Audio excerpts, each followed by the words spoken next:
Hello, everyone, and welcome back to our time together to talk about conscious discipline. Today, we are going to talk about assertiveness and setting respectful limits. We talked about this a lot, right? So we know that we can only learn when we feel safe physically and emotionally. This is called our executive state. It's our first priority as a safekeeper. We are the safekeepers for our children.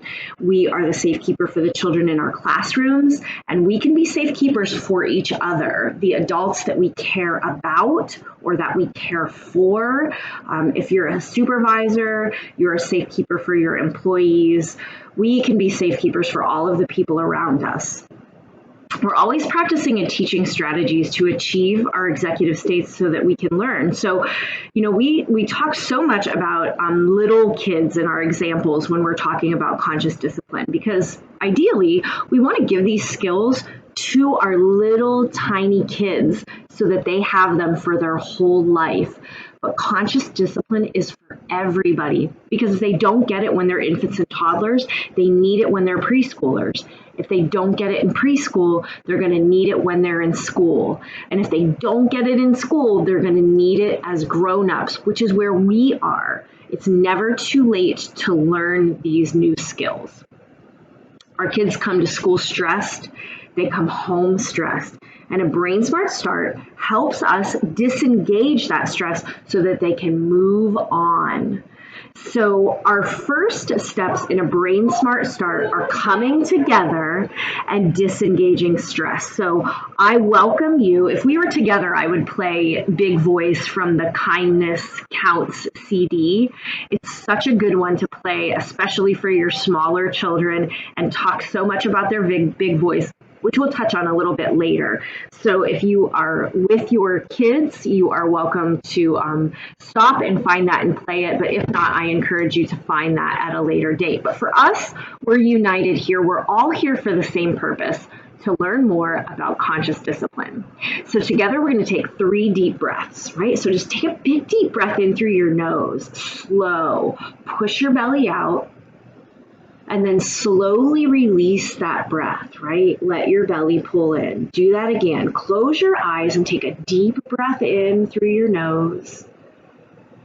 And then on that slow breath out, as you pull that belly in, let your shoulders drop. One more time, take a nice deep breath in. And a slow breath out. Feel your eyes soften. Let your jaw release.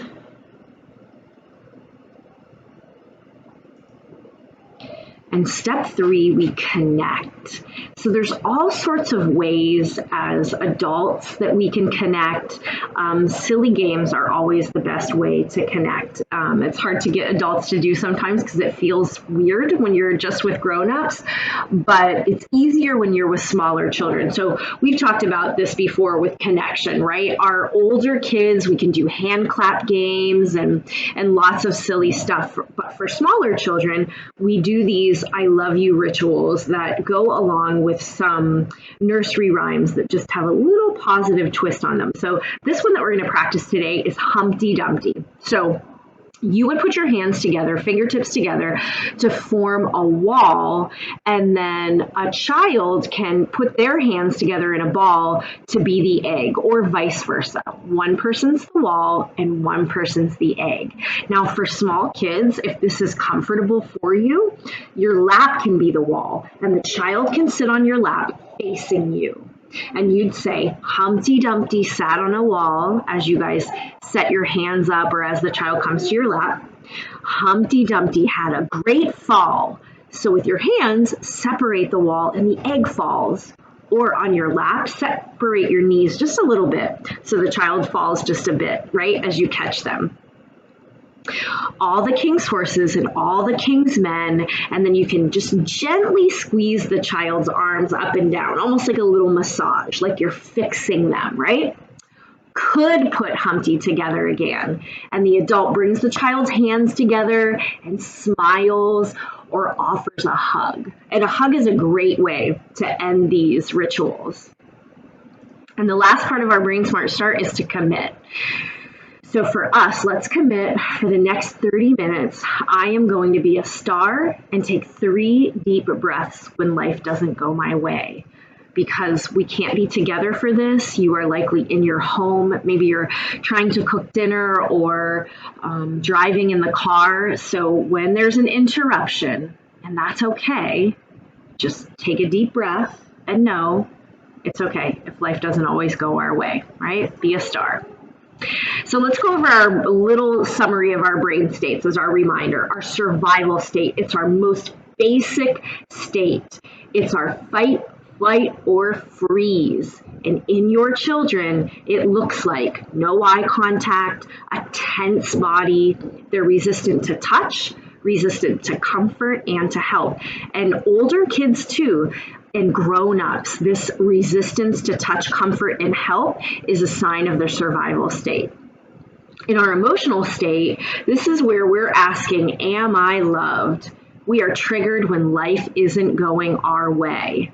For kids, sometimes grown-ups too, it looks like whining, name-calling, blaming, judging, back talk, tattling. Here's where we want to be, executive state. This is calm and alert and composed. This is where we can problem solve. This is where we can learn. This is where we can accept comfort and accept help and ask for help. So take just a moment and check, what state are you in? When we understand that we can only learn in our executive state, this might be a time where you decide that you're going to pause this video and maybe come back to it when things are a little calmer for you. Maybe you need to pause to take a few breaths. Maybe you need to shut a door. Maybe you need to take a moment to get the things that you need to be comfortable for the next 30 minutes or so. The power of attention is what you focus on, you get more of. So imagine you are looking at a new car, or you buy a new car. So nice, you've never seen it. Nobody you know has a car like this, not the color, not the wheels, it's so different from everybody else's. And then as you drive home, you notice that there are a ton of those same cars on the road, right? They're everywhere. So it's the same thing as focusing our attention on something, and we see it everywhere. So at home, let's think about when your toddler cries, or in the classroom if an older children is talking a lot. When you tell yourself, oh my gosh, this toddler is crying all the time, or this child just talks in class constantly. When you are focused on that, you will always see it. You'll start to keep score, and you miss all the times when they're quiet. You miss it because what we focus on, we get more of. And a lot of times it's the only thing that we see. At home, for me anyway, it looks like socks on the floor or toys not picked up. When I'm focused on socks being on the floor all the time, or a toy everywhere I turn, there is something for me to pick up. When I focus on that, I see it everywhere. I miss all the times when my kid puts his socks in his hamper on his own, and I miss all the opportunities to notice when he is picking up his toys and putting his things away, right? I keep score. So let's listen just for 1 second about a story from a teacher in New York. She says, before I learned a better way through conscious discipline, I can say I was pretty focused on what I saw as selfishness. Everyone wanted the same stuff and refused to share, even my own kids at home. I was afraid we were bringing up a generation of entitled brats with all that selfishness. And I realized this was a pretty big issue for me, so I decided to consciously shift my focus to acts of sharing and turn-taking instead. Every time a kid made the slightest hint of sharing, I jumped all over it. Marcus would put down a marker near Brayden, and I'd say, Marcus, you gave Brayden a turn with your marker. As I shined the light of my attention onto sharing and turn-taking, I noticed it more and more. The kids were sharing and taking turns. If a fairy godmother had come down and waved her magic wand over my classroom, I would not have thought it was possible. And yet the power of attention made it possible, and I was hooked. So let's listen to these statements and just think about how they sound and how it feels when I say it. Quit it. Don't hit. Stop hitting your brother. What did you hear? Right? What did that feel like? The focus is on hitting. So we're drawing attention to the hitting, and we're going to get more hitting. How about this? You wanted a turn with the toy snake. When you wanted a turn, hold your hand out like this and say, "May I have a turn, please?" How about then? What did you hear there? Right? How did that one feel? This response focuses on the action that you want the child to take and results in more of that action, more asking for turns instead of hitting to get a turn. Right? So in one scenario, the brother is trying to take the snake from the other brother. He can't get it, so he just whacks him. And now we're triggered and we're angry and we're yelling, "Stop, don't hit, stop hitting your brother." So we've taught them no lesson other than we're upset and we want them to stop. But in the next one, we said, you wanted a turn with the toy snake. When you want a turn, hold your hand out like this and say, "May I have a turn, please?" Give it a try. Right? When we give our children the opportunity to learn what to do next time, it feels completely different. So let's think about infants and toddlers. So when we have infants and toddlers who are crying, especially if crying is a trigger for us, how do you feel when you're telling them to stop crying? Probably frustrated or angry. And does it ever help? Like, who can stop crying when someone yells at them to stop crying? Yet it's the only tool we have sometimes. The power of attention asks you to focus on what you want instead. You want the child to become calm, so you stay calm and you say that. Breathe with me. You're safe. I've got you. Just breathe with me. And you're taking those breaths too. Downloading your calm. So as grown-ups, we are constantly shining the light of our attention on behaviors, right? We take that spotlight, we take that flashlight, and we shine it on the behaviors. We give value to whatever we shine our light on, right? So if we are constantly shining our light on the behaviors we don't want, there's where we are placing the value. Children are better able to comply, and we'll get way more positive behaviors when we shine our light on the behaviors that we want to see.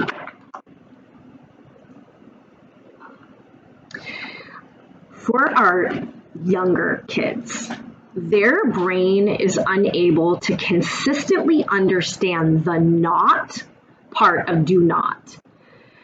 The inability to understand don't touch, don't yell, don't hit often results with them simply hearing touch, yell, hit. And then you get more touching, more yelling, and more hitting, right? So that don't, the not part, the conjugation, they don't get that. So remember that our children under 7, 8, 9, they see in pictures. So when we say don't touch, if there's no picture for don't, they only see touch. Don't becomes yell. Don't becomes hit. So we're saying don't hit. We get more of exactly what we're asking them to stop. To help them understand and do as we want them to, we need to shift our focus from what we don't want to what we do want.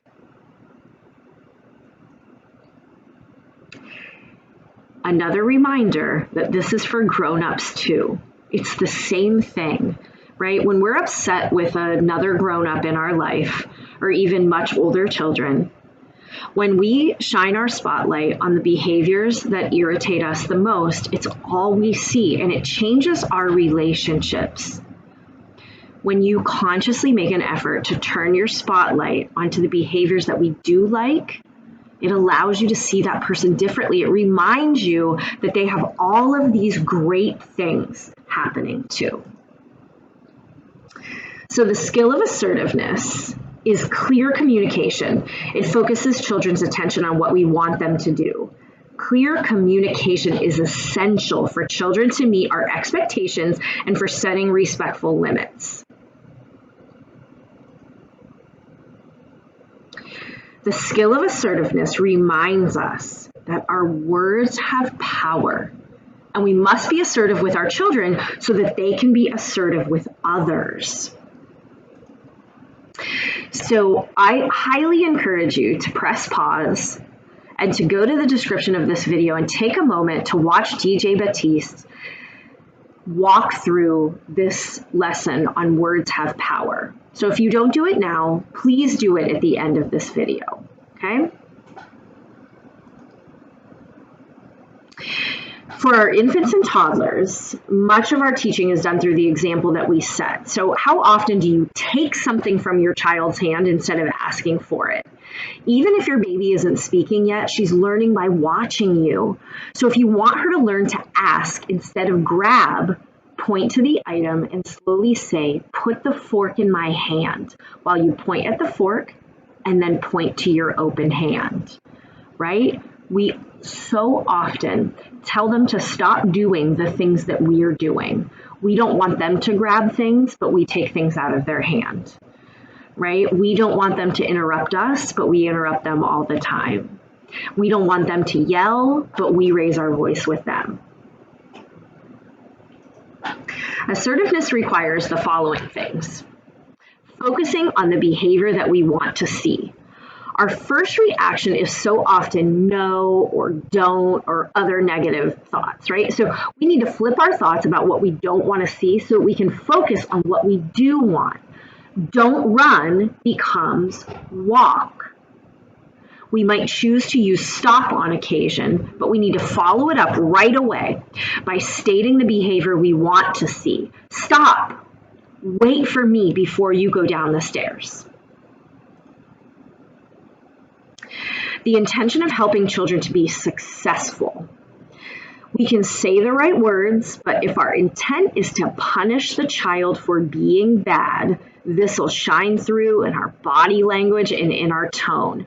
So take some deep breaths so you can focus every cell in your body on teaching and helping children be successful with a new skill.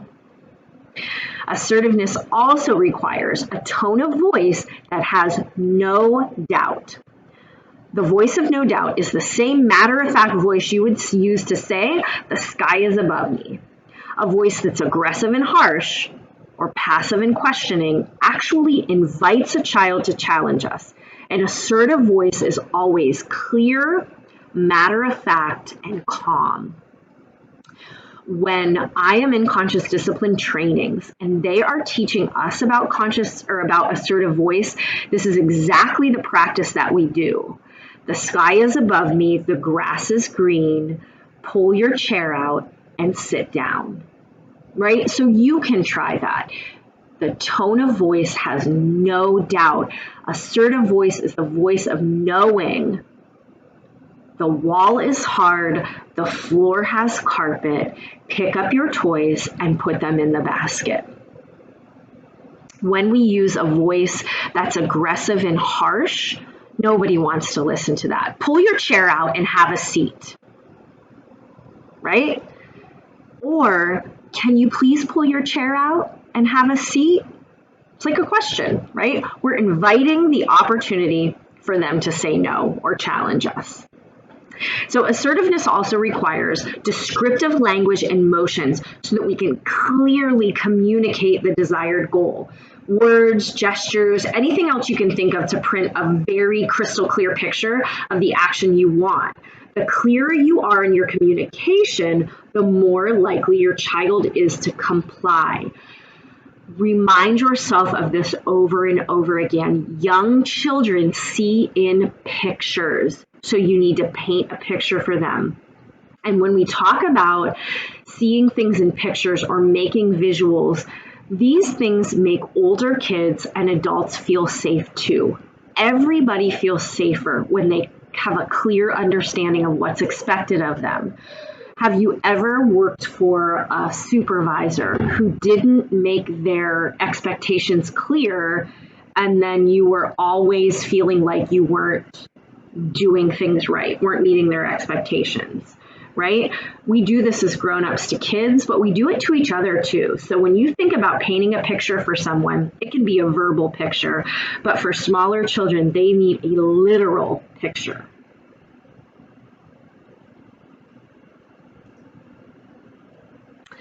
Assertiveness includes telling young children what you're going to do before we do it. This increases their sense of safety. I'd be willing to guess that nobody would like it if I walked up behind you and wiped your nose without warning. And like most of the time, right, you picture it. We know they're not going to like it, so we grab the top of their head and then we pinch their nose really hard so we can get all the snot out. And we know they're not going to like it, so we sneak attack and we just grab them, right? We grab them to wipe their nose. We know all we want to do is help them by wiping their nose. But I promise things will be so much easier if you say, I'm going to wipe your nose, and allow them to lean in. If you are constantly grabbing them to wipe their nose, the first couple of times they might trust you, by the way, or they might not trust you, but give it some time. Tell them, I'm going to wipe your nose. I'm going to pick you up. I'm going to change your diaper. No sneak attacks. And this just isn't for infants and toddlers, right? We do this to our older children too. We take their hand, we take their body, and we move it, right? We manipulate them to do exactly what we want instead of just asking and telling them what we're going to do ahead of time. So we use a process called name, verb, paint.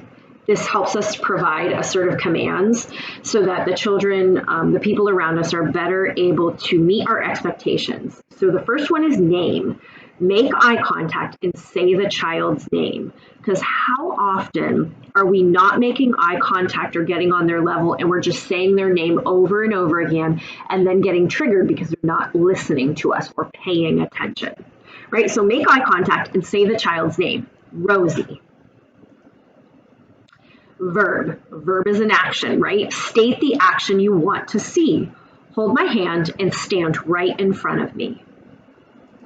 And paint.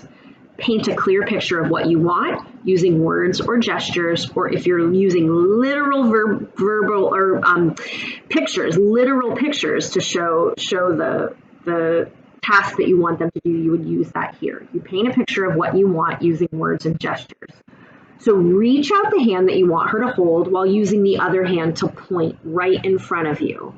Rosie, hold my hand and stand right in front of me as I give her my hand to hold and show her exactly where to stand. So remember that your tone and body language have a lot to do with how this is going to go. So when we are painting a picture of what we want them to do, and we say, Rosie, hold my hand and stand right in front of me. I used her name. I told her what I wanted her to do, right? But was that feel good? No, it was aggressive. It was aggressive. It was the same words, but my tone changed and my intention. So how could a child feel safe? Why would she want to hold my hand or stand with me? And how about this? Rosie, hold my hand and stand right in front of me. Right? That wasn't assertive either. It was passive. And even though I used the words from name, verb, paint, Rosie is still not likely to take my hand. She's more likely to see how far she can push things. So in conscious discipline, we often call our assertive voice our big voice, just like the song that I invited you to look up in the beginning of our video. So I'm going to take a moment to read Sophie's big voice. So I'm going to read straight through it so that you can come back with your child when you're ready to invite, to introduce the big voice. You can come right back here. And at the very end, I'll read the Schubert version, which is for older children. Schubert greets his sister Sophie with a hard high five on her head. Sophie screams. Mom comes to help. Schubert, see Sophie's face? Her face is saying, ouch, I don't like high fives on my head. Give me a gentle high five. Later, Sophie is playing on the floor. Schubert jumps over her on his way out the window. Sophie hollers, Mommy! At bedtime, Schubert starts jumping on Sophie's bed. Sophie holds up her stop hand and screams, stop, stop, stop! Mom comes to help. Sophie, hold up your stop hand. Now match your voice to mine and tell Schubert, stop. I don't like it when you jump on my bed. So Sophie tells Schubert, stop. No, like you jump. Mom adds, she wants you to jump on the floor instead. The next morning, Sophie takes a pancake from Schubert's plate. Schubert tells her, I don't like it when you take my food. Please eat your own food. And then he smiles at Dad and says, I'm helping Sophie use her big voice. So in this book, notice that in this conflict in her house, which if you have more than one child in your home or if you have children in a classroom, you know these little eruptions, these little fires happen all the time. So I've said before, you know, when these altercations happen in your classroom or your home, you can choose to take a bucket of water or a bucket of gasoline to this fire. So this mom, Sophie's mom, is taking her bucket of water. Right? She stays in her executive state so she can teach them instead of punish them. Nobody learns anything through the punishment. She uses Schubert's name. She provides a specific action, give a gentle high five. And she paints a picture by guiding her child's hand. So she literally takes his hand and shows him what a gentle high five is. She doesn't give him a moment to make his own version of what a gentle high five is. She shows him. And then Mom calls Schubert by his name, uses the verb stop, and walk and paints a picture by coaching Sophie to hold up a stop hand while saying what she wants. So she's helping Schubert stop, but she's also showing Sophie how to handle the conflict herself, right? Eventually, when we teach children to use their big voice, they start to be able to handle these conflicts on their own. They'll always need us for guidance, but some of these tiny fires, they'll start to learn how to put out themselves when they understand how to use their big voice. So stop is a very powerful word. You have to follow it up with what to do next, though. So in Sophie's case, it was walk around me. So we can't just say stop. Well, we can, and most of the time they will stop. But the power with stop comes with telling them what to do next time. And here's the thing. Teachers, parents, you need to be okay with them telling you to stop too. So if you're tickling your child and they say, stop, I don't like it when you tickle me, then you need to be okay with stopping and acknowledging that they have power over their own body and they're allowed to tell grown-ups to stop too. Okay? So let's talk about the structure of visual routines. This is really the painting the picture and sometimes literally making a picture for our visual routines. So visual routines for a child is like Google, right? So assertiveness is clear communication. It's what we need to focus the child's attention on what we want them to do. Visual routines do this in the clearest way possible. They use actual photographs of classroom routines or bedtime routines. And with routines and pictures, there can be little doubt about what happens next. Visual routines also provide predictability and consistency in order to help the children feel safe. It's really difficult for children, and always for adults too, when the expectations are different between the adults that care for them. So many times they're allowed to do things a certain way at home that they aren't allowed to do in school.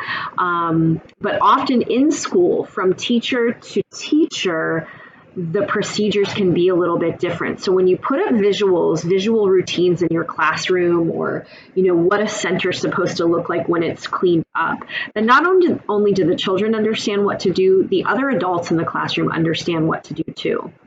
If there's a routine for bedtime and you have it as a visual, then mom is instructing them through the same routine. Dad, grandparents, babysitters, any caregiver in the home, any safekeeper is able to have the same expectations for the child. Okay? So for children, if this is Google, right? Because they can't just Google, what do I do when mom says get ready for bed? If this is hanging on the wall, then they know exactly what to do. First, I take a bath, then I brush my teeth, then I put my pajamas on and comb my hair. I can read a book, and then it's lights out. Visuals are the answer to their Google. So clip art and drawings are fine for older children. For infants and toddlers, and young threes too, it's so important to remember that when we say toddlers, toddler age is considered 0 to 5. We started calling 3, 4, and 5-year-old classrooms preschool and pre-kindergarten, and all of a sudden we started treating them like little school-age children, and they're not. They have only been on the planet for a couple of years, and it takes time to learn all of this stuff, right? So for smaller children, clip arts and drawings may be too abstract for even preschoolers. So when you use real pictures, right, real pictures will work better for your infants, toddlers, and sometimes preschoolers also. It's easier for them to understand.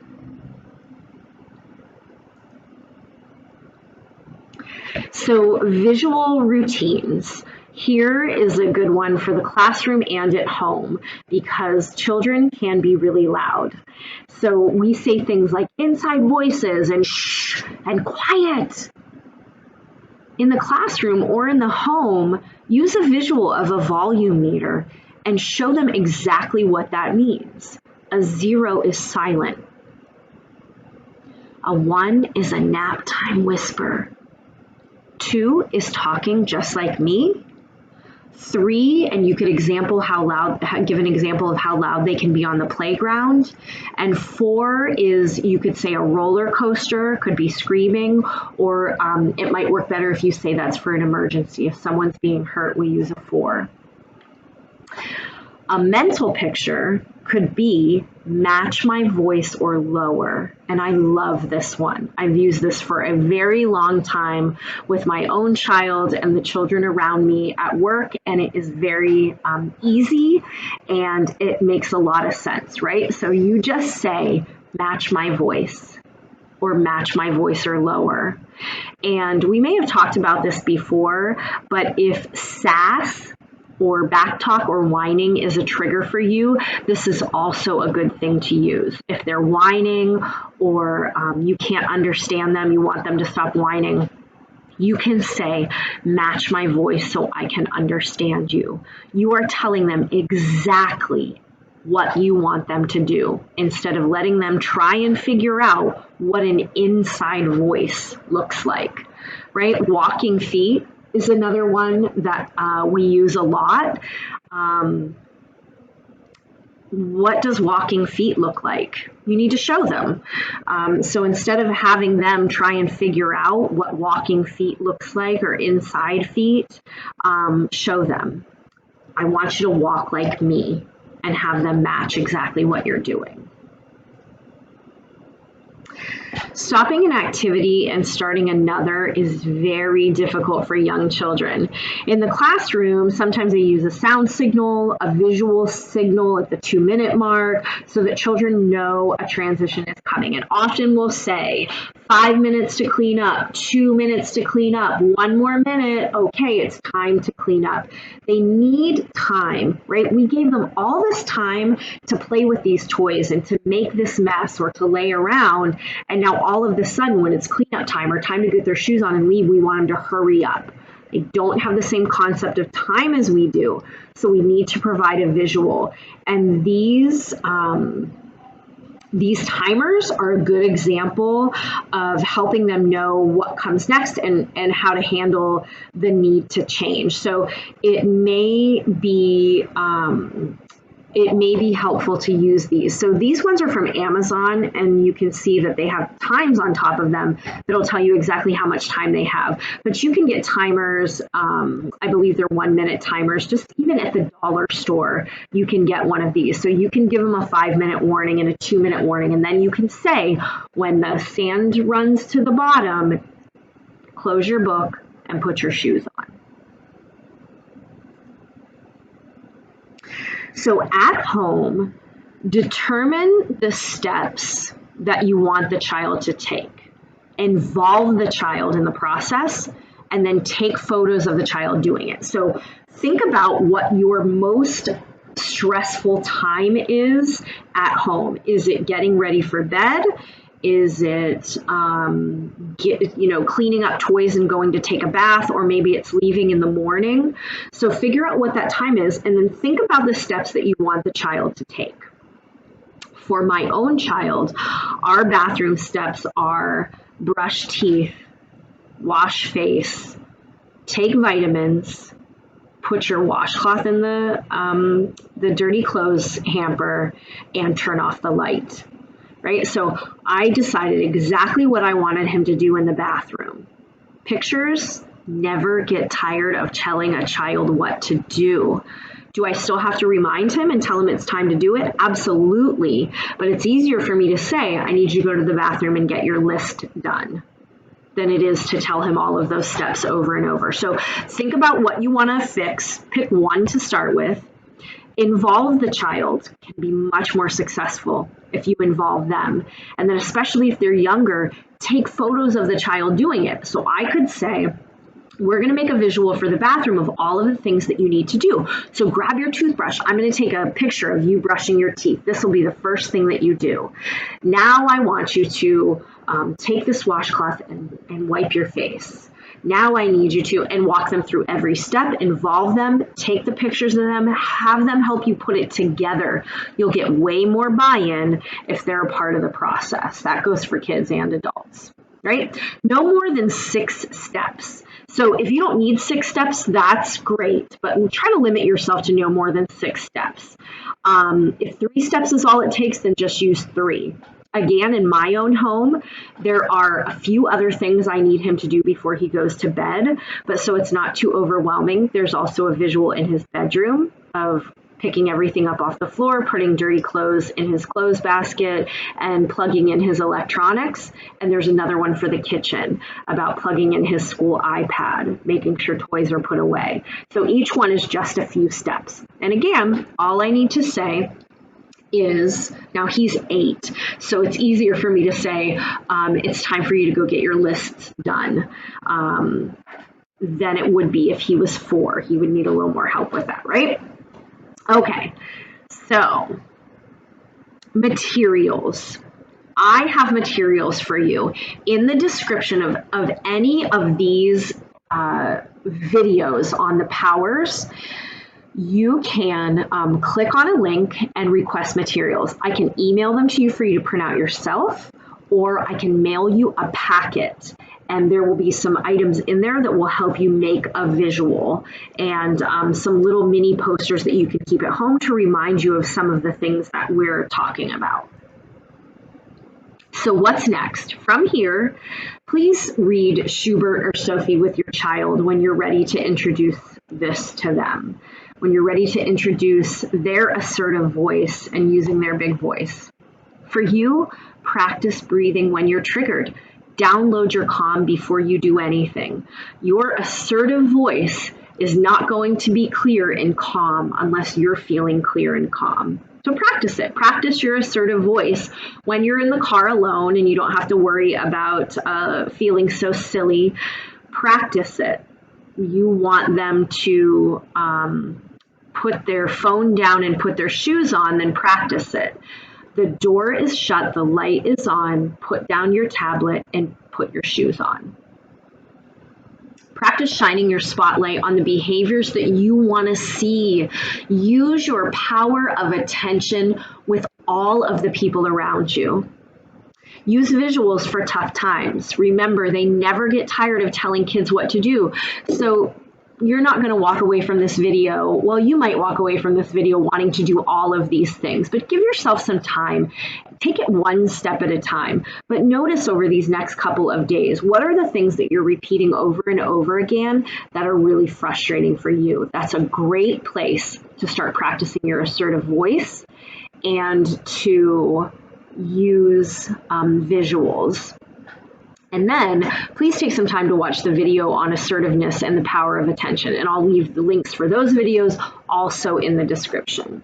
One more note about the assertive voice. We touched very briefly on when we can use the words and we can say them aggressively, right? How it sounds too aggressive. And then saying it again and using passive. So let's talk about please and thank you really quick.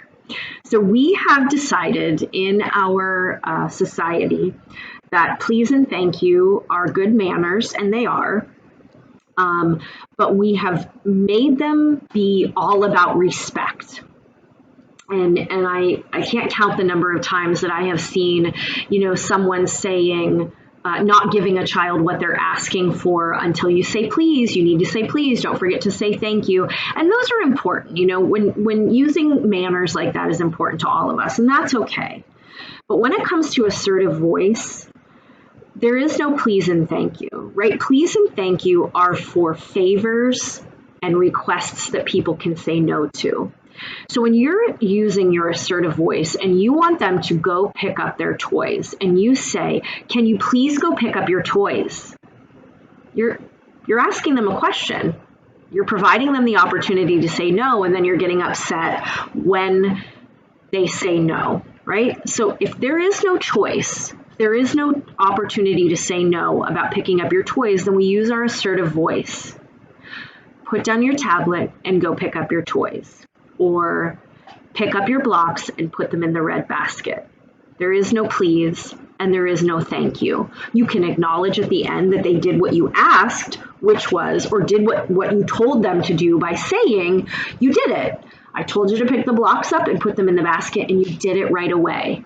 You did it. So you can acknowledge it, but please and thank you are for things that they can say no to. Okay. Allow yourself some grace as you move forward with all of this conscious discipline stuff. We so often learn these new tools and then we look back on the things that we have done in the past, and it makes us feel really bad about situations that we've handled with our kids or with the people that we love or our kids in our classroom, and know that you were doing the best then with the information that you had. Now you've got new information and you can do your best to do better, but you have to be okay with also saying, oops, I did it again, because it's going to happen. You're going to walk away from this video feeling some new knowledge and feeling empowered and understanding, and then you're going to need your child to do something or walk back into your classroom and you're going to say, please. You're going to say, please, and they're not going to comply, and you just need to be okay with saying, oops, I did it again, and you can start over. The next time we're together, we're going to talk about encouragement, noticing, accepting, and connecting with children. And until then, I am wishing you well.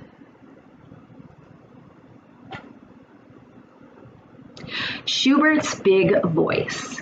It's the first day of school in Bug Valley, and Schubert is so excited. While getting dressed, he sings, hooray, hooray, it's a wonderful day. Schubert's sister Sophie hears him singing and shouts out, "I know a secret." Schubert, being a lightning bug, gets so excited that his body lights up with a golden glow. "What? What's the secret?" he asks. Sophie looks to see if anybody's around, and then quietly she whispers, "There's a new teacher at school who does magic. She's a beautiful butterfly named Mrs. Bookbinder. My friend told me Mrs. Bookbinder can make rainbows appear." Schubert's not so sure he believes his new teacher can make rainbows appear. He is sure that he's excited, so he continues to sing his song. "Hooray, hooray, it's a wonderful day. Hooray, hooray, I'm on my way." Just then, Benny pushes his way through the door, trampling over Schubert. Bam! Schubert hits the floor. Slam! The backpack falls open. Thump! His apple rolls away. "Ow!" yells Schubert as he watches the apple bounce across the room. Thump, thump, thump, thump, and it stops at Benny's feet. "Look, an apple! Yum! I'm so hungry," Benny says with delight. "Hey, that's mine!" shouts Schubert from the floor. Benny just laughs and puts the apple in his pocket. When Schubert sees Benny take his apple, he feels his face get hot and his insides quiver. He can hear his heart beating. He feels mad, really mad. Benny has taken his apple. Suddenly, Schubert feels a soft breeze blow across his face as a beautiful butterfly appears. "Greetings, my friend," she states. "My name is Mrs. Bookbinder." Schubert looks up at his new teacher. She looks like a butterfly. Mrs. Bookbinder says in a soothing voice, "Your arms are folded like this, and your forehead is wrinkled just like this." Schubert feels understood, and his body begins to relax. "You seem very mad. Something scary must have happened," she asks as she reaches out her hand to help Schubert to his feet. Without thinking, he takes her hand. As he stands up, she kneels down. Eye to eye, Schubert feels a sense of comfort and safety as he shares his story. "I brought you an apple. It was the shiniest, biggest, reddish, juiciest apple ever. Benny knocked me down and he took it." Mrs. Bookbinder instantly understands. Schubert feels mad because Benny pushed him down and took his apple. Schubert did not know the words to use to express himself to Benny to get his apple back. "Did you like it when he pushed you?" Mrs. Bookbinder asked.